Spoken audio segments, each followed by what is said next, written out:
নমস্কার বন্ধুরা, গীতা টারো 777-এ আপনাদের সবাইকে সুস্বাগতম। তো বন্ধুরা, আজকে 6 মে 2025। এখন জেনারেলি আমরা দেখে থাকি আপনি রোম্যান্টিক্যালি যে মানুষটির সঙ্গে ডিল করছেন তার এনার্জি আপনার জন্য কি হতে পারে। আচ্ছা, অনেক তো রোম্যান্টিক্যালি আপনি ডিল করেছেন পার্টনারের সঙ্গে।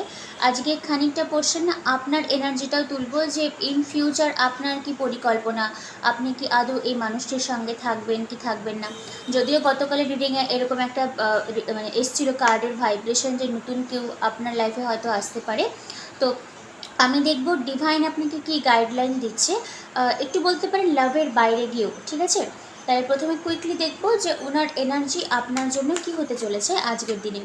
আপনি যে মানুষটির সঙ্গে ডিল করছেন, the person on your mind, আপনি যে মানুষটির সঙ্গে একটা বন্ড ফিল করেন, তার এনার্জি আপনার জন্য কি হতে চলেছে সেটা আমরা দেখব। তারপরে দেখব আপনার কি করণীয়, আপনি মানে ডিভাইন আপনাকে কি করতে বলছে। পেজ অফ ওয়ান্ডসের এনার্জি, এই তো অনেক সময় হয় কি আপনি হয়তো নিজের এনার্জিটা, মানে আপনার এনার্জির কোথায় খামতি রয়েছে সেটাই হয়তো আপনি বুঝতে পারেন না। আর যেহেতু লাভ রিডিং যখন হয়, আপনি যখন কারোর জন্য রিডিং দেখেন, তো অবশ্যই উনি আপনার সঙ্গে এনার্জেটিক্যালি টাই আপ থাকে। তো আপনি যদি নিজের এনার্জি ইমপ্রুভ না করতে পারেন, তাহলে ওই পার্সন কিন্তু সবসময় না আপনাকে ইন অ্যান্ড আউট বা একটা দোটানা রিলেশনশিপ বা ইমমেচিওর রিলেশনশিপের মধ্যে আপনি থাকবেন। কারণ ওনার এনার্জিতে এসছে পেজ অফ ওয়ান্ডসের এনার্জি, কাইন্ড অফ ফ্ল্যাটিশিয়াস, শুধু সেক্সুয়ালিটি, এরকম কোনো কমিটমেন্টের এনার্জি নয়। মানে সম্পর্কে কীভাবে সিরিয়াসনেস হতে হবে সেটাও হয়তো উনি মেনটেন করতে পারবেন না, এরকম একটা এনার্জি। লাইট হার্টেড, 6 অফ সোর্ডসের এনার্জি, ওনার ফিলিংস, 7 অফ পেন্টিকলসের এনার্জি, ওকে, 10 অফ কাপসের energy, bottom of the deck এসে পেজ অফ সোর্ডসের এনার্জি। তো আপনি যার সঙ্গে ডিল করছেন, দেখুন 10 অফ কাপস না একটা হ্যাপি ফ্যামিলির সিচুয়েশনকে বোঝানো হয়। তো যদি অলরেডি উনি ম্যারিড হয়ে থাকেন ওনার পার্সনের সঙ্গে, আমি বলছি যদি যদি ওয়ার্ডটা ইউজ করছি, কারণ আপনারা অনেকজন দেখেন তো সবার সঙ্গে যে মানে স্টেপ বাই স্টেপ রেজনেট হবে এরকমও নয়, যেটুকু হবে রাখবেন, বাকিটা লিভ করবেন। দেখুন, রোম্যান্টিক্যালি যার কথা ভাবছেন, হয়তো উনি অলরেডি কারোর সঙ্গে ম্যারিড বা ওনার কোনো ম্যারেজের পরিকল্পনা চলছে, আর হয়তো উনি এনার্জেটিক্যালি আপনার কাছ থেকে বা বলতে পারেন অ্যাকশন হয়তো আপনার দিকে উনি আর নাও নিতে পারে, কারণ 6 অফ সোর্সের এনার্জি মানে এটা হলো মানে মুভ অন করে যাওয়া, ঠিক আছে। তারপরেও আপনি আশা রাখতে পারেন এই যে পার্সনটা রয়েছে না, ও এখনও আপনাকে পুরোপুরি লেট গো করতে পারেনি, কারণ ও এখনও আপনার সাথে একটা বন্ড ফিল করে, তার জন্যই উনি পেজ অফ সোর্সের এনার্জি। পেজ অফ সোর্স হচ্ছে গিয়ে তাকঝাক করা, সোশ্যাল মিডিয়াতে হয়তো ফেক অ্যাকাউন্ট, ইভেন উনি যদি আপনাকে ব্লক করে রাখে, তারপরে উনি ফেক অ্যাকাউন্ট থেকে হয়তো আপনাকে দেখে যে আপনি কি করছেন নিজের লাইফে, বা আপনার লাইফে অন্য কোনো কেউ পার্সন চলে আসলো নাকি, এরকম জিনিসের মধ্যে উনি ডিল করছেন। আচ্ছা, যেহেতু বললাম লাইট হার্টেড এনার্জি, তো এই যে মানুষটা রয়েছে না, দেখুন 7 অফ পেন্টাকলসের এনার্জি আর পেজ অফ ওয়ান্ডসের energy. Light hearted, non committal, মানে আমি কমিটমেন্ট ফোবিয়া, এরকম একটা এনার্জি। আবার 7 অফ পেন্টাকলস মানে উনি বাইরে কি হচ্ছে, মানে বাইরের কাছ থেকে উনি ভ্যালিডেশন নিয়ে তারপরে উনি নিজের লাইফে ওটা মানে ইনক্লুড করতে চাইছে, মানে নিজস্ব যে একটা বোধ বুদ্ধি আছে যে না আমি একজনকে ভালোবাসি, একজনের সঙ্গে আমি কানেকশন মানে ফিল করি, সেই দিকে আমাকে মুভমেন্ট করতে হবে। তো এই এনার্জিটার মধ্যে কিন্তু এখনও ওনার একটা ডিলেমা, একটা ওয়েটিং পিরিয়ড চলছেই। মানে খানিকটা হলেও উনি হয়তো মানে বলে না স্ট্রেংথ গ্যাদারিং করছে, যে আপনার সঙ্গে যদি একবার কমিটমেন্ট বা কমিটমেন্টের দূরের কথা, কমিউনিকেশন যদি করা যায়, এই জিনিসগুলোর মধ্যে উনি খানিকটা হলেও মানে উলঝে রয়েছে, মানে মেন্টাল ঠিক উনি সাপোর্ট পাচ্ছেন না, আর তার জন্যই উনি বাইরের দিকে ঝাঁকছেন, মানে বাইরের হয়তো কারো কাছ থেকে উনি মানে ইনফরমেশন নেওয়ার চেষ্টা করছে, বা কেউ যদি ওনাকে হেল্পও না করে তাহলেও হচ্ছে গিয়ে উনি বাইরের দিকে মানে ফেক অ্যাকাউন্ট থেকে হয়তো আপনাকে নোটিস করা বা আপনার সম্বন্ধে ইনফরমেশন নেওয়া, যে আপনি কি করছেন। আপনি যদি অলরেডি ম্যারিড থাকেন, তাহলে আপনার বউর সঙ্গে আপনার বা আপনার হাজব্যান্ডের সঙ্গে রিলেশন কেমন, এরকম একটা ওনার মনে তাকঝাক চলছে। আচ্ছা, এবার দেখবো যে ওনার পরিকল্পনা কী রয়েছে, তারপরে দেখবো টোটালি আপনার এনার্জি, ওনার পরিকল্পনা। 5 অফ কাপসের এনার্জি, 3 অফ কাপসের energy, bottom of the deck এসে 6 অফ পেন্টাকলসের এনার্জি। 6 অফ পেন্টাকলস অবশ্যই একটা থার্ড পার্টি রিলেশনশিপকে বোঝানো হয়। আবার 3 অফ পেন্টাকলস, নাম্বার 3 এসছে, 3 মানে অলরেডি আপনি কোনো থার্ড পার্টি রিলেশনশিপে ডিল করছেন। ওকে, থার্ড পার্টিকে স্কিপ করে, কারণ ওটার একটা আলাদা রিডিং আসে আমাদের। 5 অফ কাপসের এনার্জি, 3 অফ কাপসের এনার্জি, 6 অফ পেন্টাকলসের এনার্জি। এত কিছুর পরেও না আপনার পার্সন মনে করে যদি টোটালি যদি আপনি ওনার লাইফ থেকে বেরিয়ে যান তাহলে হয়তো ওনার একটা মানে ইমোশনালি ডিসস্যাটিসফ্যাকশন, মানে যে বন্ডটা উনি এখনও ধরে রাখেন সেটা হয়তো টোটালি ভেঙে যাবে। এই জিনিসটার জন্য উনি একটু আনহ্যাপির মধ্যে রয়েছে। কারণ 5 অফ কাপসের এনার্জি দেখুন, হতেই পারে আপনার পার্সন ম্যারিড বা অন্য কারোর সঙ্গে বিয়ে করছে, সেখানে ওনার 10 অফ কাপসের এনার্জি এসছে, তারপরেও উনি আপনাকে ছাড়তে চায় না। কারণ এখানে এসছে সেলিব্রেশন, রিইউনিয়ন, 3 অফ কাপসের এনার্জি আর 6 অফ পেন্টাকলস। হ্যাঁ, যদি পার্সন আপনাকে যদি না দিয়ে অন্যদিকে গিভিং দিয়ে থাকে তো আপনি একটা হোপ রাখতে পারেন এবার হয়তো ওনার মুভমেন্ট আপনার দিকেও আসতে পারে। তো আউটকামটা ওনার দিক থেকে আপনার জন্য ভালো এসছে, মানে উনি চায় যে আপনার সঙ্গে এবার ইকুইভ্যালেন্ট মানে একটা ইকুয়াল ওয়েটেজ উনি মেনটেন করতে চায় আপনার সাথে।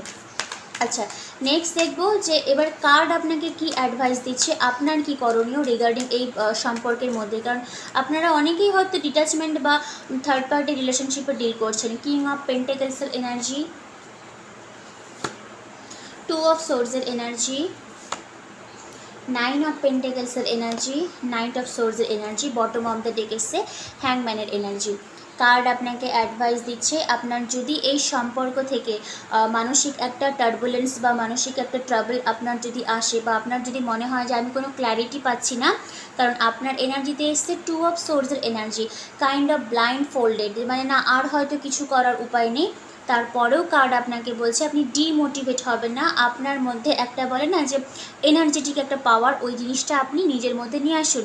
কারণ 9 অফ সোর্স হলো খুব এনার্জিফুল একজন ওমেন বা ম্যান, যার হচ্ছে কি কোনো মানে বলে না যে হ্যাঁ মানে কারেজের কোনো অভাব নেই, মানে সব কিছুতেই মানে হ্যাঁ একদম স্ট্রেট ফরওয়ার্ড ওরকম মানে জাম্পিং টাইপের।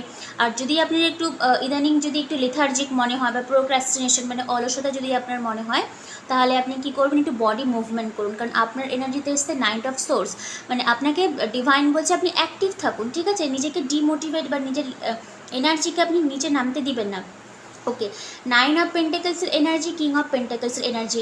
আমি এখানে দুটো পোর্শন বলছি, যদি আপনার ম্যারেজের পসিবিলিটি হয় বা আপনি যদি মনে করেন যে আপনি অলরেডি ম্যারিড রয়েছেন তারপরেও এরকম একটা পার্সন যেন রিডিং দেখছেন, তো কার্ড আপনাকে অ্যাডভাইস দিচ্ছে কিং অফ পেন্টাকলস মানে পুরোপুরি ফ্যামিলির মধ্যে ইনভলভ হওয়া। তো আপনি নিজেকে একটু ফ্যামিলির মধ্যে ইনভলভ করানোর চেষ্টা করুন। কারণ কিং অফ পেন্টাকলস বলে না যে পুরো ফ্যামিলির মায়াজালে আবদ্ধ রয়েছে, সেখান থেকে বেরোতে মানে একটু মুশকিল হওয়া, তো ওই আবদ্ধর মধ্যে আপনি নিজেকে কয়েকদিনের জন্য মানে ইনকর্পোরেট করুন। আর তারপরে 9 অফ পেন্টাকলস, আর যারা মনে করছেন যে ফ্যামিলি ভার্মে যায়, আমার পার্সনও ভার্মে যায়, আমি একা থাকবো, দেন আরও ভালো। কারণ 9 অফ পেন্টাকলস পুরোপুরি সেলফ ইন্ডিপেন্ডেন্ট একজন মানুষকে বোঝানো হয়। তবে এখানে একজন ওমেনের পিকচার রয়েছে, জেন্ডার কোনো ম্যাটার করে না। আপনি নিজেকে আরও দেখতে সুন্দর করুন, নিজের বডি ফিটনেসকে আপনি ধরে রাখুন। কারণ আপনার এনার্জিতে যেহেতু এসছে 9 অফ সোর্সের এনার্জি আবার 9 অফ পেন্টাকলসের এনার্জি, দুটোই না দেখতে সুন্দর হওয়া, নিজের ফিজিক্যাল বিউটির উপরে কাজ হওয়া, মেল হোক ফিমেল হোক, আমি এগেইন বলছি এটা কোনো ম্যাটার করে না। মানে ডিভাইন আপনাকে বলছে আপনি এনার্জেটিক্যালি অ্যাক্টিভ থাকুন। আপনি যখন অ্যাক্টিভ থাকবেন না, আপনার বডির যে সেলগুলো রয়েছে, নার্ভাস সিস্টেম যে রয়েছে, সেটা আরও বেশি অ্যাক্টিভ থাকে। তখন আপনি যখন অ্যাক্টিভ অবস্থায় কোনো ল অফ অ্যাট্রাকশন বা কোনো রিচুয়ালস যদি আপনি করুন বা এনার্জি যদি ক্লিয়ারেন্স করুন, তাহলে অটোমেটিক্যালি ওটা আপনার রিয়েলিটিতে চলে আসে, যেটা আপনার ইচ্ছা থাকে, যেটার জন্য আপনি ম্যানিফেস্টেশন করছিলেন। ওকে, যাই হোক, কার্ড আপনাকে এটাই অ্যাডভাইস দিচ্ছে, এর বাইরে তেমন কোনো আর সিচুয়েশনশিপ বলেনি। আর হ্যাঁ, যারা সিঙ্গেল রয়েছেন বা আপনার পার্সন যদি আপনাকে থার্ড পার্টি রিলেশনশিপে রাখে, তো আমার মনে হয় কয়েকদিনের রিডিং আমি বারবার করে বলছিলাম নতুন পার্সন আসতে পারে। অনেকের ক্ষেত্রে হয়তো অলরেডি এসছে, জাস্ট সেটাকে আপনাকে রিকগনিশন করতে হবে। কারণ 9 অফ সোর্স না খানিকটা হলো অ্যাকশনকে বোঝানো হয়। আপনাকে বুঝতে হবে যে আপনার আশেপাশে হয়তো আপনার কোনো friendship type of soulmate already হয়তো নক করছে, আপনি সেটা এখনও রিয়েলাইজেশনই করতে পারছেন না। এই দুটোর মধ্যে যে পসিবিলিটিগুলো বললাম, কিছু না কিছু তো আপনার সঙ্গে ম্যাচ হবে। আদারওয়াইজ আপনি যদি সিঙ্গেল থাকতে চান তাহলেও খুব ভালো। আর নিজের ইনকাম সোর্সটাকে বাড়ান, নিজের হেলথ বলুন, নিজের বডি ফিটনেস বলুন, নিজের আউটার লুকসকেও আপনি কিন্তু ইমপ্রুভমেন্ট করতে পারেন, ঠিক আছে। আচ্ছা, তো যেহেতু আমি বলেছিলাম যে কার্ড আপনাকে কি অ্যাডভাইস দিচ্ছে, তো শ্যাডো অরাকল ডেক থেকে শ্যাডো মানে আপনার ভিতরে কি শ্যাডো ওয়ার্ক রয়েছে, কোনটার উপরে আপনাকে কাজ করতে হবে, সেটার উপরে একটু গাইডলাইন দিয়ে দেবো। কার্ডগুলো না এত স্লিপি, মানে ধরার সাথে সাথেই ফসকে যাচ্ছে। যাই হোক, আপনাদের শ্যাডো অরাকল ওয়ার্ক থেকে একটা গাইডলাইন আমি তুলে দিয়ে রিডিংটা আজকে শেষ করব। রাইড দ্য স্ট্রোম মানে ঝড়। Okay, let chaos and turbulence cleanse your spirit, purge, purify, refine. Okay, দেখুন কেওস তো হচ্ছে, কেওস তো আপনার মেন্টাল কনফ্লিক্ট রয়েছে। অনেকেই আসে যে দিদি তোমার কাছ থেকে রিডিং নিয়েছিলাম, কমিউনিকেশন হয়েছে, আবার ঝগড়া হয়েছে। কেওসের তো সৃষ্টি করছেন আপনারা, টার্বুলেন্স, বাধা বিপত্তি, যত রকমের প্রবলেম চলছে, ক্লিন করতে বলছে এগুলোকে। আপনার স্পিরিট, আপনার যে সোল রয়েছে, আপনার যে এনার্জি রয়েছে, আপনার যে অরা রয়েছে, এগুলোকে আপনি এনার্জি দ্বারাই ক্লিন করতে পারবেন। ওকে, রাইট দ্য স্ট্রোম, ঝড়ের সঙ্গে লড়াই করুন, একসময় ঝড় থেমেই যাবে। ওকে, আচ্ছা, আর একটা কার্ড এসছে আপনার, heal through art, express your shadow in art and let healing unfold, creativity expression. এটা আমার খুব ফেভারেবল এনার্জি এসছে। এর মানে হলো ক্রিয়েটিভিটি। আপনি যদি গান জানেন বা মিউজিশিয়ান, সিঙ্গার, আর্টিস্ট, যে কোনো লেভেলের যদি আপনি কোনো মানে কারো মানে কলার সাথে যদি আপনার যোগসূত্র থাকে, সেটাকে আপনি আরও তুলে ধরুন, নিজেকে আরও এক্সপ্রেস করুন। ঠিক আছে, আপনি যত বেশি ক্রিয়েটিভিটির কাজে অ্যাক্টিভ থাকবেন, তত বেশি দেখবেন আপনার যে বডি রয়েছে ওটা হিল হবে। হিলিং মানে শুধুমাত্র যে মেডিটেশন করা সেরকম নয়। হিলিং মানে আপনি যদি ডান্সার হন, তাহলে ডান্স বডি মুভমেন্ট হচ্ছে, তো আপনার এনার্জি অটোমেটিক্যালি নেগেটিভিটিগুলো দূর হচ্ছে। আপনার যে কাজটা করতে ভালো লাগে সেটা আপনি করুন।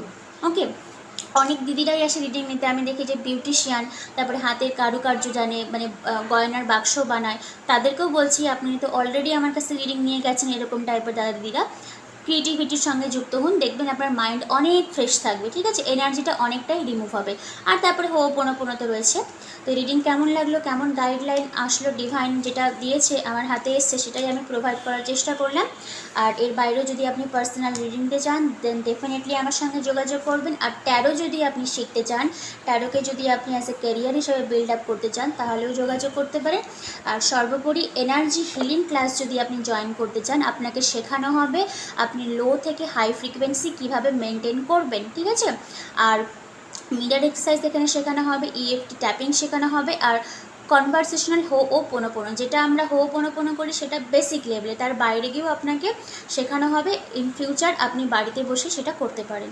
তো যারা ইচ্ছা প্রকাশ করছেন অথচ আমার সঙ্গে যোগাযোগ করছেন না, প্লিজ আমার সঙ্গে যোগাযোগ করতে পারেন। এনি কাইন্ড অফ ডাউট যদি থাকে রিগার্ডিং এই ওয়ার্কশপ নিয়ে, দেন আপনি অবশ্যই আমাকে হোয়াটসঅ্যাপ নাম্বার যে দেওয়া রয়েছে ডেসক্রিপশন বক্সে যাবেন, প্রতিটা ভিডিওর ডেসক্রিপশন বক্সে আমার হোয়াটসঅ্যাপ নাম্বার দেওয়া থাকে। কাইন্ডলি হোয়াটসঅ্যাপে মেসেজ করবেন, ফোন কেউ করবেন না, মেসেজ করলে আমি আনসারটা আপনাদেরকে দিয়ে দিব। সবাই খুব ভালো থাকবেন। আর কালকে যদি ভিডিও না আসে তাহলে তার নেক্সট দিন অবশ্যই আসবে। সবাই খুব ভালো থাকবেন, সুস্থ থাকবেন, সাবধানে থাকবেন। Thank you universe, thank you god.